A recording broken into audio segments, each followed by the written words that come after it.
ফিলিস্তিনের মুসলমানদের উপরে ফিলিস্তিনের নিজস্ব জায়গাটা দখলদারি করে আলাদা রাষ্ট্র ঘোষণা করে তারা ফিলিস্তিনের মুসলমানদের উপরে জুলুম করছে, আক্রমণ করছে, বাইতুল মুকাদ্দাসকে ধ্বংস করার তারা পরিকল্পনা করছে। সম্মানিত বন্ধুবাসী, আমরা পাবনার পক্ষ থেকে সারা বিশ্ববাসীকে জানাতে চাই যে ফিলিস্তিন একটি ছোট্ট রাষ্ট্র, আর ইসরায়েল তো ফিলিস্তিনের জায়গা দখল করে জবর দখল করে একটি ছোট্ট রাষ্ট্র। সেই রাষ্ট্র চারদিকে আরব রাজধানী বলে তারা যদি এক বালতি করে পানি ঢেলে দিত তাহলে তো ইসরায়েল ফেটে যেত।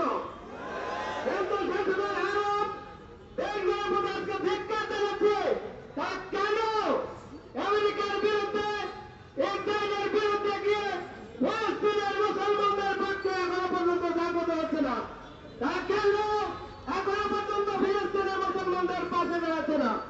সম্মানিত বন্ধুবাসী, আমরা সকলকে ঐক্যবদ্ধ হয়ে ফিলিস্তিনের মুসলমানদের অর্থনৈতিকভাবে সহযোগিতা করব এবং সারা পৃথিবীতে প্রতিবাদ জানিয়ে ফিলিস্তিনের মুসলমানদের পক্ষ অবলম্বন করে তাদের সাহায্য সহযোগিতা এগিয়ে আসে। আল্লাহ তাআলা ফিলিস্তিনবাসীকে সহায়তা করুন, যেমনি ভাবে সহায়তা করেছিলেন কাবাকে যখন ধ্বংস করতে এসেছিল তখন আবাবিল পাখি দিয়ে। আল্লাহ তাআলা ফিলিস্তিন করুন। আসসালামু আলাইকুম ওয়া রাহমাতুল্লাহ।